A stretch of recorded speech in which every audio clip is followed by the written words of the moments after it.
udah saya rekam penjelasan materi kita. Nanti bisa dilihat di situ ya. Tapi tidak semua kelas saya upload, hanya bersebagai kelas. Tapi penjelasannya dengan materi hari ini pasti saya upload ke channel YouTube saya. Makanya bisa dilihat di channel YouTube saya penjelasan materi hari ini kalau misalnya seandainya Anda tidak mengerti. Jadi jangan lupa juga biar Anda ingat langsung di subscribe channel YouTube saya. Kalau misalnya Anda mau subscribe, kalau juga nggak mau nggak apa-apa. Tidak ada pemaksaan ya. Biar misalnya ada video yang terbaru bisa ingat langsung dan pelajari.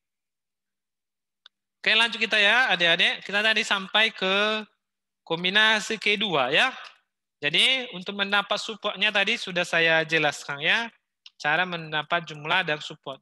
Kalau misalnya dia 2 item set, maka sudah pasti dalam menghitung jumlahnya itu adalah harus dua-duanya ada. Tidak boleh salah satu ya. Harus dua-duanya ada. Selanjutnya, okay, dengan support minimum 30%. Tadi kan sudah saya bilang, support minimum itu kita yang buat. Dan berlaku untuk semua transaksi. Dengan support minimum 30%, maka kombinasi 2 item set yang memenuhi support minimum adalah sebagai berikut. Tabel 3.8, kombinasi 2 item set yang memenuhi support minimum. Ini. Jadi ini item set yang memenuhi support minimum ya. BC, BD, CB supportnya di atas atau melebihi dari 30% ya. Oke. Dalam bentuk item set ini dia, dalam bentuk item set gula kopi, gula roti dan kopi roti dalam bentuk item set. Selanjutnya, pembentukan kombinasi 3 item set. Pembentukan kombinasi item set dibentuk dari 2 kombinasi item set yang memenuhi support minimum.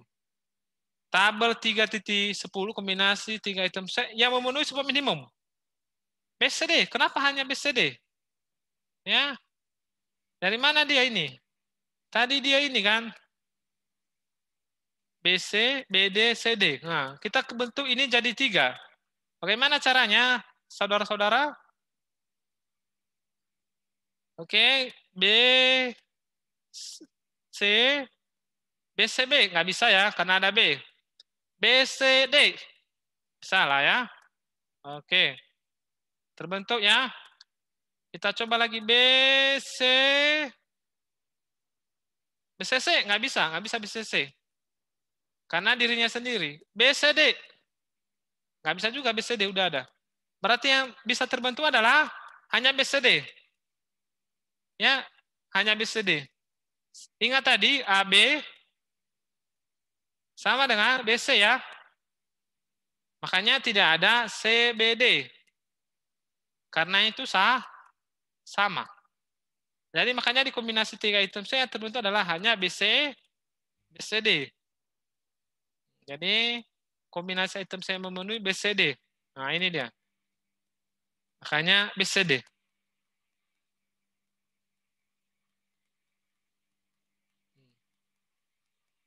Sama kan? Jumlahnya dari mana diperoleh? Diperoleh dari sepertinya dari transaksi dari tabel 3.3. BCD ini 3 kali muncul. Ya, BCD ini 3 kali muncul. Di mana saja dia muncul? BCD ya. Oke, kita lihat tabel 3. Jadi jangan lupa di algoritma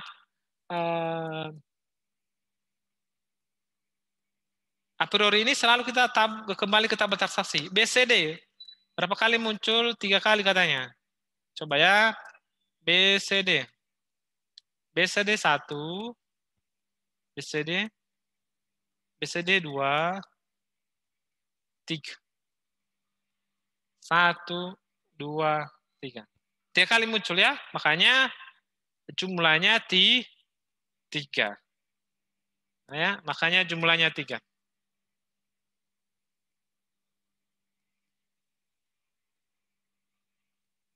Oke, makanya jumlahnya 3. Oke, jumlahnya 3, supportnya sama juga.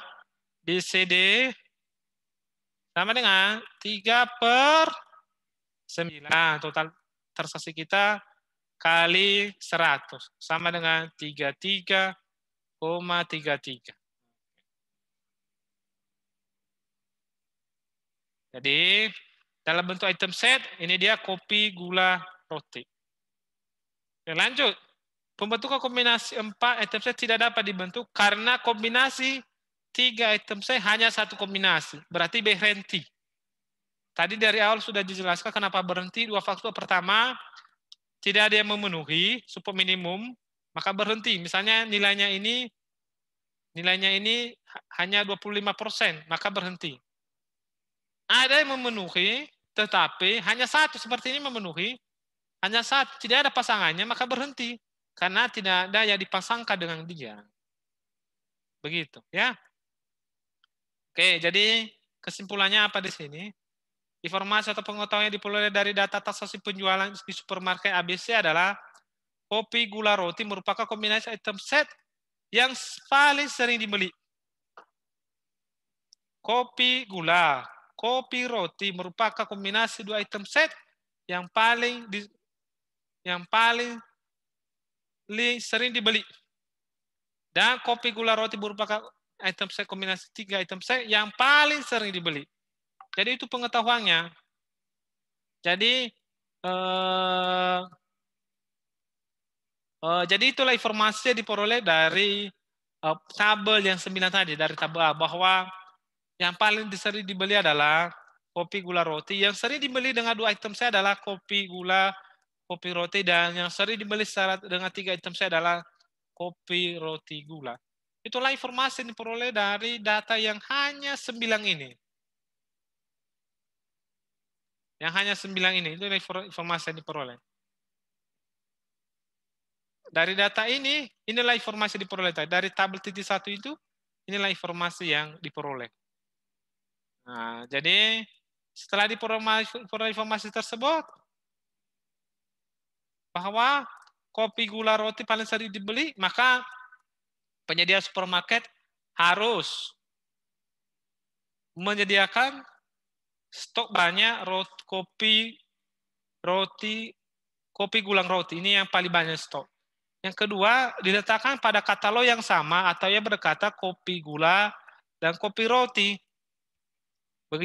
Untuk selanjutnya baru yang paling dekat lagi untuk 3 item ini adalah kopi, roti, gula. Jadi seperti inilah susunannya. Jadi itu informasi yang diperoleh dari tabel yang sangat sedikit.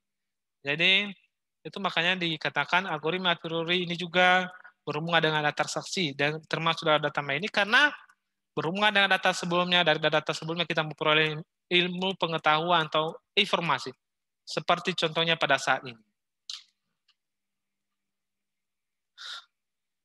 Oke, sudah saya jelaskan panjang lebar. Silakan ditanya kalau misalnya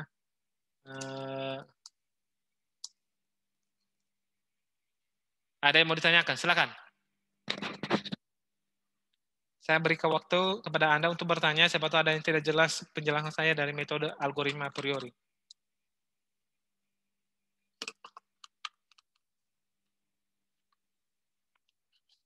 Dilihat dulu materinya.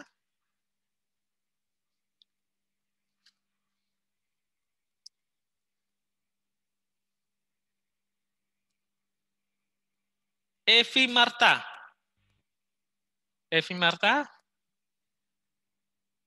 Apakah mendengar suara saya? Dengar, Pak.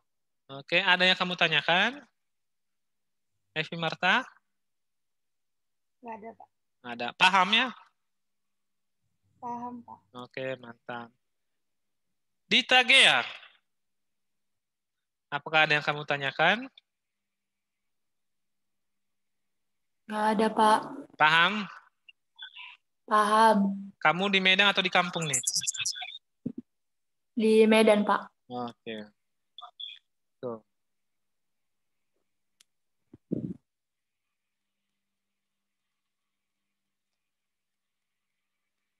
Siti Humairo. Siti? Apakah mendengar suara saya? Iya, Pak. Kamu paham materi yang saya jelaskan? Paham, Pak. Ada yang tidak kamu tanyakan? Enggak, Pak. Ada yang tidak ditanyakan? Tidak ada, Pak. Tidak, berarti ada dong. Enggak, Pak. Enggak ada yang mau ditanya. Saya ulangi lagi. Ada yang tidak ditanyakan? Ayo, Ada, Pak. ayo. Ada yang tidak ditanyakan? Ada, Pak. Ada, oke. Baru betul ya. Jangan tidak juga. Kalau tidak berarti negasi, ketemu negasi ya positif. Berarti ada. Oke. Silakan mau bertanya. Siana ini lagi, saya lihat lagi, pantau ini. Yurika Sri Mutia. Yurika?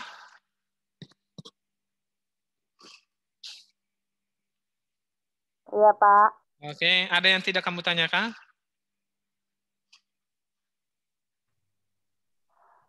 Pak, itu latihan yang di modul dikerjakan? Belum saya suruh. Ya udah, Pak. Itu aja, Pak. Aja ya. Paham ya?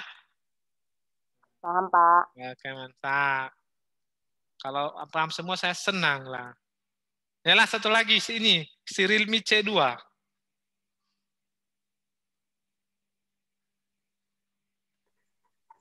Realme C2, siapa namanya perkenalkan?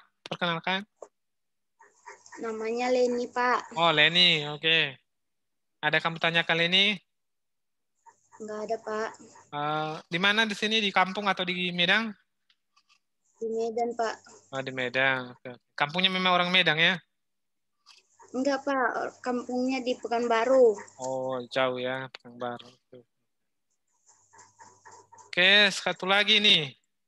Muhammad Ikhwan Jaki. Ikhwan Jaki? Pak, Ya, Pak. saya Ada yang tidak ditanyakan? Bentar ya. Ada yang tidak ditanyakan? Ada. Ada. Oke. Oke, makasih. Oke, tadi siapa yang bertanya? Silakan. Saya, Pak.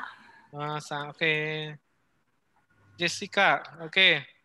Pak, dalam menentukan nilai presentasi minimum support, ada batas ketentuan nilainya, Pak. Kedengaran nggak, Pak, suara saya? Kedengaran sekali. Oke. Terima kasih atas pertanyaannya. Tadi saya jelaskan dan ada di modul bahwa nilai support minimum itu tidak ada aturannya sebenarnya. Kita yang menentukan. Seperti tadi kan kita buat 30%. Dan itu saya buat sendiri. Kenapa tidak saya buat misalnya 100%? Kalau saya buat 100%, bahaya dong. Berhenti transaksinya. Kita kan di sini mencari kombinasi atau mencari pola yang sering muncul atau mencari kombinasi yang sering muncul. Maka kita membuat nilainya itu kita usahakan nilai pertengahan. Tadi kan nilai maksimal tadi kalau kita lihat tadi yang kita pelajari itu hampir 60%. Paling tinggi dari 30 dari 60% itu kita ambil nilai tengah aja. Saya buat 30%. Itulah aturan saya.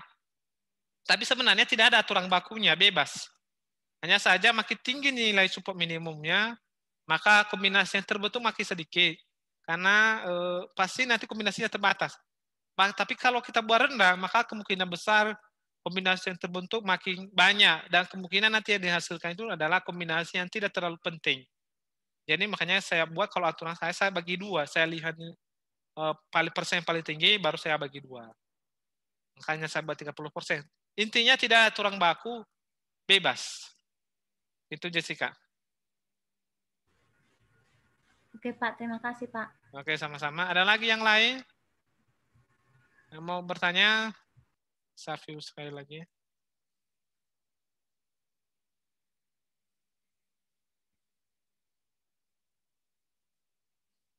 Oke, ini Adinda. Ini Adinda ini. Adinda Rahmadani. Iya, Pak. Oke. Ada yang kamu tanyakan? Tidak, Pak. Tidak. Ada yang tidak ditanyakan? Ada, Pak. Oke. Kamu di mana? Di Medan atau di kampung? Di Medan, Pak. Oh, di Medan. Oke. Terima kasih. Oke, kalau nggak ada, kalau nggak ada, saya kalau nggak ada berarti saya harap Anda dan saya prediksi Anda sudah paham semuanya, karena algoritma priori ini adalah algoritma yang paling mudah di dalam data mining, di dalam data mining. Jadi algoritma yang paling gampang, karena yang lain masih ada yang rumit. Ini hanya mengkombinasikan saja. Jadi tidak ada yang sulit-sulit gitu. Saya berharap Anda tetap mau pelajari di rumah, mengulanginya di rumah. Walaupun belum saya kasih tugas, nanti suatu saat pasti saya kasih tugas. Oleh karena itu, tetaplah dipelajari. Tetaplah Anda belajar. Algoritma priori ini sangat penting, kenapa? Nanti bisa Anda gunakan pada semester 8 untuk judul skripsi. Dan algoritma priori ini adalah sering digunakan oleh kakak Anda, abang Anda yang telah tamat, begitu juga tahun ini, sering digunakan atau bisa digunakan sebagai judul skripsi, makanya jangan dilupakan. Karena ini masih sangat penting untuk bekal Anda, untuk menghadapi skripsi nanti semester 8, begitu juga nanti menjadi bekal Anda pada saat mencari kerja. Ini pekerjaan yang berhubungan dengan data mining ini banyak. Biasanya digunakan pada pengolahan data-data besar. Oke, kalau nggak ada, sekianlah pertemuan kita pada hari ini. Kurang lebih, jika ada ucapan saya yang salah, mohon dimaafkan ya. Kalau ada yang lebih, mohon juga dimaafkan. Mari kita berdoa bersama-sama. Dan saya berharap sama-sama bahwa kita tetap menjaga kesehatan dan tetap menjaga pola hidup sehat. Kalau keluar rumah jangan lupa pakai masker dan yang penting adalah tetap berdoa supaya pandemi ini cepat berlalu. Sekian pertemuan kita, selamat siang dan salam sejahtera bagi kita semua. Oras ya hubu majua-jua, jua-jua ahoy. Assalamualaikum warahmatullahi wabarakatuh. Siang, Pak. Arigatou gozaimasu. Yang Pak. Gomaopsmida. Oke, terima kasih. Oke, udah bisa di live ya? Ya, Pak.